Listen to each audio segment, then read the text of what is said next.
भारत और अमेरिका कोशिश कर रहे हैं कि जल्द ही दोनों देशों के बीच में एक मुक्त व्यापार समझौते को संपन्न किया जाए। भारत सरकार की तरफ से 8 जुलाई की टारगेट डिसाइड किया गया, 8 जुलाई का डेट डिसाइड किया गया है जब इस समझौते को संपन्न कर लिया जाएगा। और 8 जुलाई में बहुत ज्यादा समय नहीं बचा है, लेकिन इसके बावजूद भी कुछ मुद्दे हैं जिनको सुलझाना अभी बाकी है। और यही मुद्दे भारत और अमेरिका के बीच में मुक्त व्यापार समझौते के सामने सबसे बड़ी चुनौती बने हुए हैं।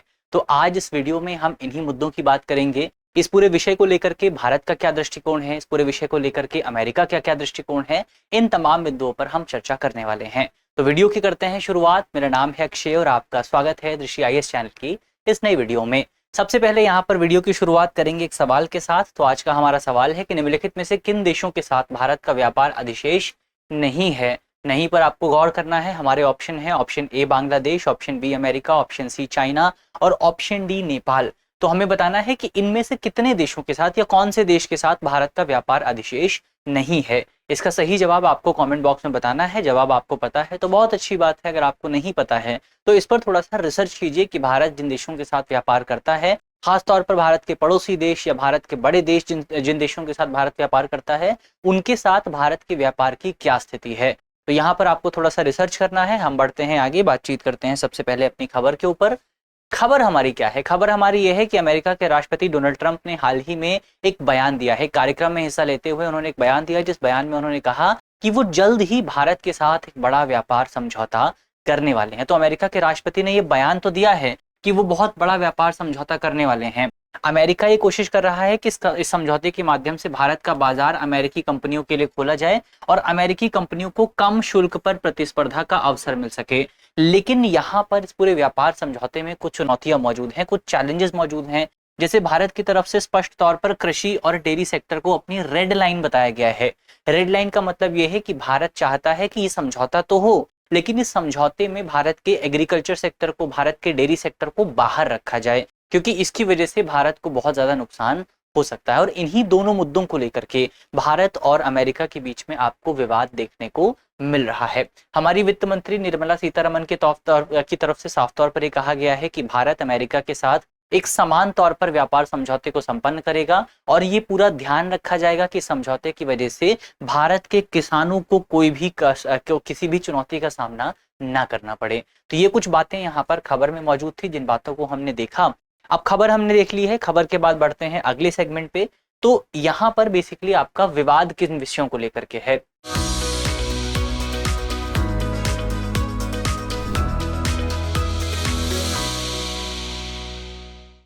तो जो भारत और अमेरिका के बीच में विवाद आपको देखने को मिलेगा वो मुख्यतः 4 प्रोडक्ट्स को लेकर के विवाद है, 4 उत्पादों को लेकर के विवाद है।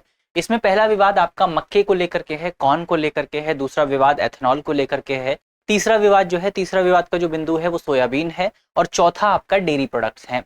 विवाद क्या है इन विषयों को लेकर के? तो ये जो 4 आपके प्रोडक्ट्स हैं, ये जो 4 आपके हमने यहाँ पर बिंदु डिस्कस किए, इन उत्पादों पर भारत की तरफ से भारी जो है भारत की तरफ से भारी मात्रा में शुल्क प्रतिबंध लगाया जाता है। या तो भारत बहुत ज्यादा टैरिफ लगाता है या भारत नॉन टैरिफ बैरियर्स का इस्तेमाल करता है अपने जो डोमेस्टिक प्रोड्यूसर्स हैं उनको मदद करने के लिए। लेकिन अमेरिका यहाँ पर चाहता है कि भारत अपने बाजार में ज्यादा पहुंच प्रदान करे अमेरिकी कंपनियों को, खासतौर पर इन उत्पादों के मामले में, और इसी को लेकर के विवाद मौजूद है। अब इसको हम एक एक करके देखेंगे कि एक एक बिंदु को थोड़ा सा हम समझेंगे कि कॉर्न का क्या पूरा मामला है, एथेनॉल का क्या पूरा मामला है, सोयाबीन का क्या है और डेयरी प्रोडक्ट का क्या है। लेकिन उससे पहले एक इंपॉर्टेंट सूचना आपके लिए है कि दृष्टि आईएएस की तरफ से एक नया इनिशिएटिव शुरू किया गया है उन साथियों के लिए जो कि एसएससी एग्जाम की तैयारी कर रहे हैं। तो हमारा जो नया इनिशिएटिव है उसका नाम है दृष्टि एसएससी। तो दृष्टि एसएससी का एक यूट्यूब चैनल भी है। यूट्यूब चैनल आप यूट्यूब पे सर्च कर सकते हैं दृष्टि एसएससी के नाम से। वीडियो के डिस्क्रिप्शन में भी आपको उस चैनल का लिंक मिल जाएगा। इस चैनल पर आपको जो है फ्री लाइव क्लासेस मिल जाएंगी, पीवाईक्यू का एनालिसिस मिल जाएगा। इसके अलावा हमारे जो कोर्सेज हैं उनकी डेमो क्लासेस भी यहाँ पर आपको मिल जाएंगी। और इसके साथ साथ एसएससी एग्जाम से जुड़ी जो भी नोटिफिकेशंस हैं, जो भी स्ट्रैटेजी वीडियोस हैं, वो भी आपको हमारे एसएससी चैनल पर मिल जाएंगी। तो इतना आपको ध्यान में रखना है। दृष्टि एसएससी को सब्सक्राइब कर लीजिए। बढ़ते हैं आगे, एक एक करके तमाम बिंदुओं पर डिस्कशन करते हैं। सबसे पहले बात करते हैं कॉर्न को लेकर के, यानी कि मक्के को लेकर के। कॉर्न की अगर आप बात करें तो आपने पढ़ा होगा इंटरनेशनल, अगर आपने एग्रीकल्चर के बारे में पढ़ा है तो आपने समझा होगा कि अमेरिका जो है वो दुनिया भर में कॉर्न का सबसे बड़ा उत्पादक है, मक्के का सबसे बड़ा उत्पादक है। और निर्यातक भी है, यानी कि दुनिया के अलग अलग देशों को सबसे ज्यादा मक्का बेचता भी है। अगर आप डेटा की बात करें तो 2024-25 में अमेरिका का जो अनुमानित उत्पादन था मक्के का, वो 377.6 मिलियन टन के आसपास था। जबकि भारत ने कितना उत्पादन किया था? भारत ने मात्र 42.3 मिलियन टन उत्पादन किया था। यानी भारत से बहुत ज्यादा उत्पादन, 10 गुना ज्यादा उत्पादन जो है वो अमेरिका में आपको देखने को मिला था मक्के का। तो जाहिर तौर पर मक्के के मामले में या फिर आपका कॉर्न के मामले में अमेरिका भारत से बहुत ज्यादा आगे है। अमेरिका की 94% मक्के की जो खेती है इसमें जीएम किस्मों का उपयोग होता है। जीएम किस्मों का क्या मतलब है? यानी कि जेनेटिकली मॉडिफाइड क्रॉप्स का इस्तेमाल किया जाता है। और जो बेसिकली जो आपकी जेनेटिकली मॉडिफाइड क्रॉप्स होती हैं वो खरपतवार नाशक के प्रति ज्यादा आपको देखने को मिलेगा सहनशील होती हैं, कीटों के प्रति सहनशील होती हैं, तो इसीलिए उनमें आपको प्रोडक्टिविटी ज्यादा देखने को मिलती है। भारत में अगर आप मक्के की बात करें तो भारत में मक्के की आयात पर 15% का टैरिफ लगाया जाता है, 15% का शुल्क लगाया जाता है अगर आप 0.5 मिलियन टन तक आयात करते हैं। अगर आप इससे ज्यादा आयात करते हैं, अगर आप इससे ज्यादा मक्का भारत में खरीद करके लाते हैं तो उसके ऊपर आपका 50% तक का शुल्क लगाया जा सकता है। तो भारत मक्के की आयात पर, कॉर्न की आयात पर बहुत ज्यादा टैरिफ लगाता है। कॉर्न के इस्तेमाल की अगर आप बात करें तो भारत में ना तो आपको जीएम मक्का दिखाई देता है, यानी ना तो जेनेटिकली मॉडिफाइड कॉर्न आपको देखने को मिलता है, और ना ही भारत सरकार की तरफ से इसके आयात की अनुमति दी गई है। अब मक्के के इस्तेमाल की अगर आप बात करें तो भारत में एक प्रस्ताव ये जरूर आया था कि भारत में जीएम क्रॉप जो है या जीएम मक्का जो है या जीएम कॉर्न जो है उसको अलाउ कर दिया जाए, मुख्य तौर पर एथेनॉल के उत्पादन के लिए। तो आप एथेनॉल के उत्पादन के लिए मक्के का इस्तेमाल कर सकते हैं ताकि उसको खाद्य श्रृंखला में आने से रोका जा सके, लेकिन उसका जो कमर्शियल इस्तेमाल है वो उसको बढ़ावा मिलता रहे। लेकिन अब यहाँ पर अगर आप देखें भारत में एथेनॉल का उत्पादन जो होता है उसमें मक्के का इस्तेमाल पिछले कुछ समय में आपको बढ़ता हुआ भी नजर आएगा। भारत में 2023-24 में जितना भी एथेनॉल उत्पादित हुआ था उसमें से 46% एथेनॉल का जो उत्पादन था वो केवल और केवल कॉर्न के माध्यम से किया गया था। तो अब ये तमाम सिनेरियो आपको पता है। अब यहाँ पर आप सोच करके देखिए कि एक तो भारत में मक्के का उत्पादन बहुत कम होता है, उसमें से हम बहुत सारा उत्पादन जो है वो आपका एथेनॉल प्रोडक्शन के लिए भी इस्तेमाल कर रहे हैं। ऐसे में अगर आपका भारत के बाहर से आप मक्का लेकर के आते हैं, वो भी आप जेनेटिकली, एक तो यहाँ पर समस्या यही है कि जितने भी प्रोडक्ट्स की हम बात करेंगे वो प्रोडक्ट अमेरिका में जेनेटिकली मॉडिफाइड तरीके से उगाए जाते हैं। भारत में हम जेनेटिकली मॉडिफाइड स्पीशीज को अलाउ नहीं करते हैं। तो अब समस्या इसी बात को लेकर के है। एक तो विवाद है आपका जेनेटिकली मॉडिफाइड क्रॉप्स को लेकर के, दूसरा विवाद इस बात को लेकर के है कि अगर अमेरिका में आप देखें, हमने देखा था अमेरिका में कितना ज्यादा उत्पादन होता है, 377.6 मिलियन टन का उत्पादन आपको अमेरिका में देखने को मिला था मात्र एक साल के भीतर, और भारत से लगभग आपका 9 से 10 गुना ज्यादा उत्पादन अमेरिका में मक्के का होता है। यानी कि अगर हम अमेरिका से मक्का खरीद करके लाते हैं, कॉर्न खरीद करके लाते हैं भारत में, तो इसकी वजह से जो भारत के कॉर्न प्रोड्यूसर्स हैं उनको बहुत ज्यादा नुकसान का सामना करना पड़ेगा, क्योंकि भारत में इनके इसको अलाउ करने से अमेरिकी कंपनियों के आने की वजह से या अमेरिकी प्रोड्यूस के आने की वजह से जो मक्के की कीमत है, कॉर्न की जो कीमत है वो काफी ज्यादा नीचे गिर जाएगी, क्योंकि अमेरिका बहुत बड़ी मात्रा में मक्के को भारत में सप्लाई कर सकता है। और अगर कॉर्न की कीमत भारत में गिरती है तो भारत में जो कॉर्न प्रोड्यूसर्स हैं उनके लिए एक बहुत बड़ा खतरा पैदा होगा। तो एक तो ये सबसे बड़ी समस्या है, इसको हमने देख लिया है। जो डेटा यहाँ पर हमने डिस्कस किया वो डेटा आपको याद रखना है कि दुनिया में कौन किसका कितना ज्यादा उत्पादन करता है, भारत में कितना उत्पादन होता है, कितना भारत टैरिफ लगाता है, और भी बहुत सारी चीजें यहाँ पर आपको मिलेंगी, और फिर एथेनॉल में मक्के की कितनी भूमिका भारत में रहती है। तो ये हमने कॉर्न को लेकर के बात की। अब दूसरी बात है आपका एथेनॉल को लेकर के। एथेनॉल की अगर आप बात करें तो अमेरिका आपका कॉर्न का भी सबसे बड़ा उत्पादक है, और अमेरिका में उसी कॉर्न का इस्तेमाल करके एथेनॉल का भी उत्पादन किया जाता है। तो इस वजह से अमेरिका एथेनॉल का भी सबसे बड़ा उत्पादक है। क्या है? अमेरिका दुनिया का सबसे बड़ा एथेनॉल उत्पादक और निर्यातक भी है। 2024 के अगर आप डेटा की बात करें तो 2024 में अमेरिका ने 4.3 बिलियन डॉलर का एथेनॉल जो है वो निर्यात किया था, जिसमें भारत तीसरा सबसे बड़ा बाजार था। अब यहाँ पर अगर आप देखें तो भारत ने थोड़ी सी रिस्ट्रिक्शंस लगा रखी हैं। भारत में अमेरिका बेच तो सकता है, लेकिन कुछ रिस्ट्रिक्शंस भारत की तरफ से लगाई गई हैं। क्या रिस्ट्रिक्शंस हैं? रिस्ट्रिक्शंस ये हैं कि बेसिकली भारत में जो भी आप एथेनॉल आयात करेंगे, जो भी एथेनॉल आप खरीद करके लाएंगे भारत में जो आएगा, वो एथेनॉल केवल एक्चुअल यूजर लाइसेंस के तहत आता है। यानी उसको आप केवल औद्योगिक उत्पादन के लिए इस्तेमाल कर सकते हैं, या औद्योगिक यूज के लिए, इंडस्ट्रियल यूज के लिए आप उसको इस्तेमाल कर सकते हैं।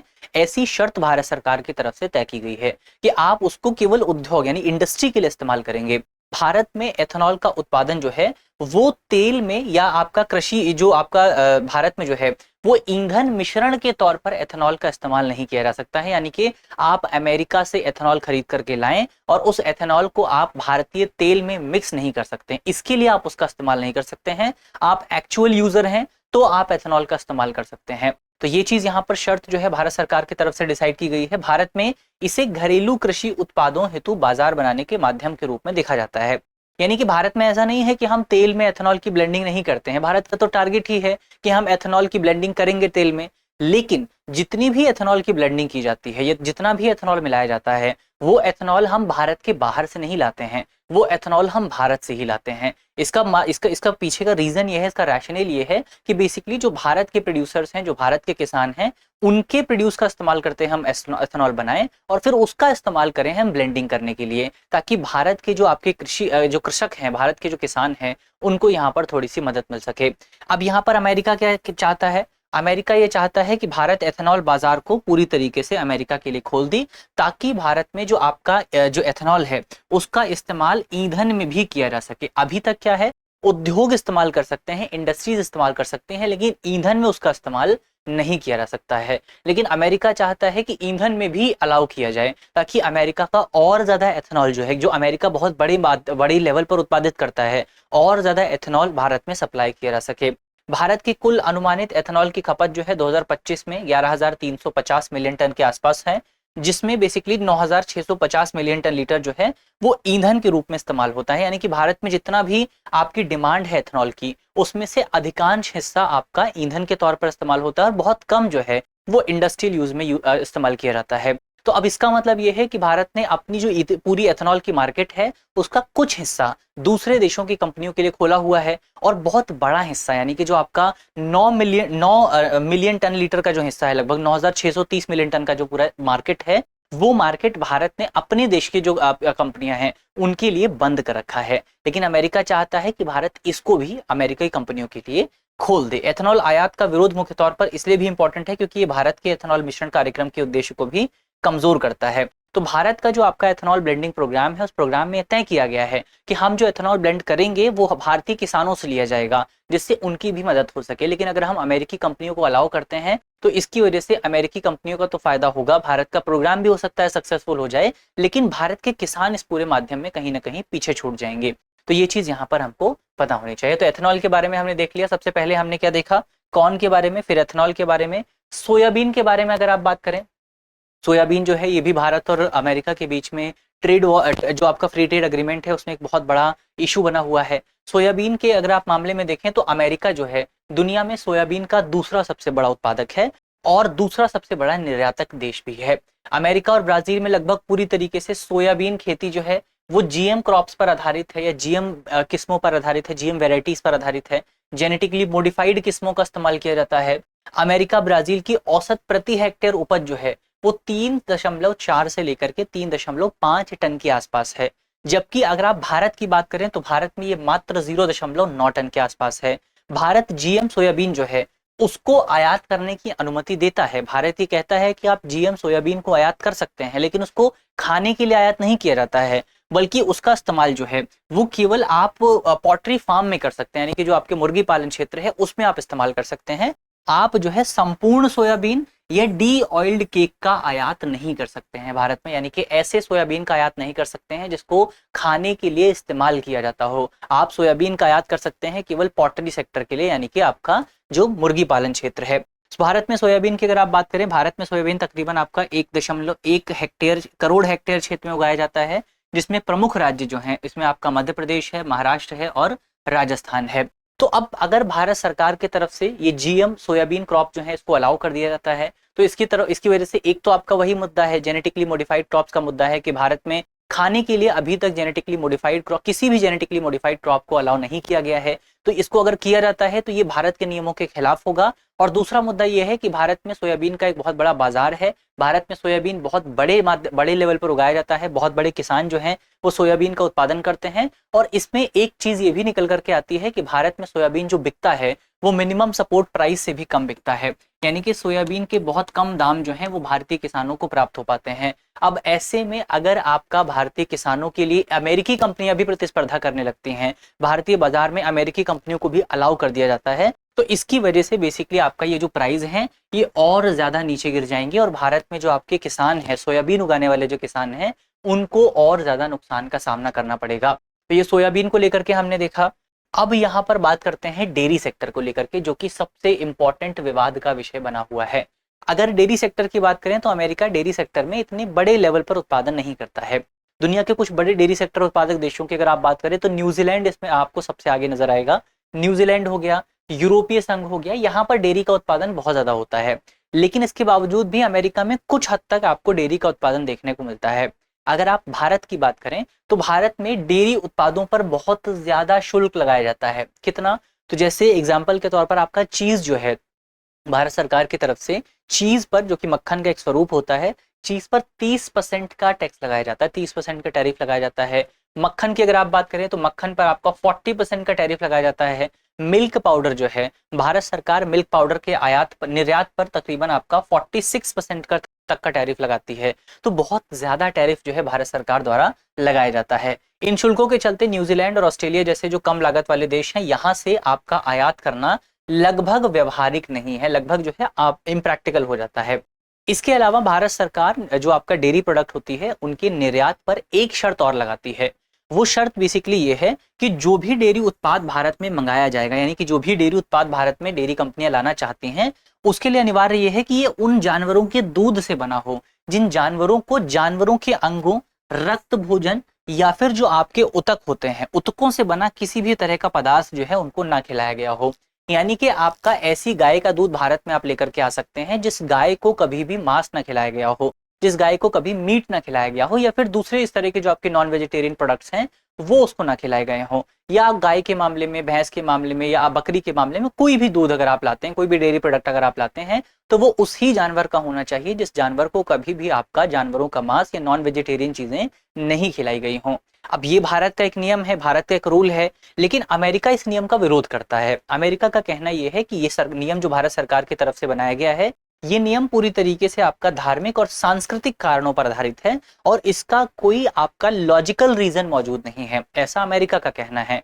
तो ये बात अमेरिका की तरफ से कही जाती है। डेयरी पर भारत सरकार का जो सख्त रुख है, जाहिर तौर पर अमेरिका इसे अन्य कृषि उत्पादों पर रियायत पाने के लिए दबाव बनाने के साधन के तौर पर इस्तेमाल कर सकता है। तो हो सकता है जो आपका ट्रेड एग्रीमेंट हो रहा है भारत और अमेरिका के बीच में, उसमें हम ये ऐसा कुछ कर सकते हैं कि बेसिकली डेयरी प्रोडक्ट को छोड़ दिया जाए। और डेयरी प्रोडक्ट को अगर अमेरिका छोड़ता है तो अमेरिका ये चाहेगा कि दूसरे जो आपके सेगमेंट हैं, जैसे आपका कॉर्न हो गया, सोयाबीन हो गया, इसके अलावा आपका एथेनॉल हो गया, वहां पर अमेरिका को अलाउ किया जाए। तो ये कुछ इंपॉर्टेंट कॉम्बिनेशन आपके यहाँ पर बनते हुए आपको नजर आ जाएंगे। अब इस पूरे मामले में भारत का क्या दृष्टिकोण है? भारत ने साफ तौर पर आपका कृषि और डेयरी सेक्टर जो है उसको रेड लाइन के तौर पर स्वीकार किया है। यानी कि भारत चाहता है कि अग्रीमेंट को किसी तरीके से इस पूरे जो ये आपके क्षेत्र हैं, इन क्षेत्रों को किसी तरीके से अग्रीमेंट से बाहर रखा जाए।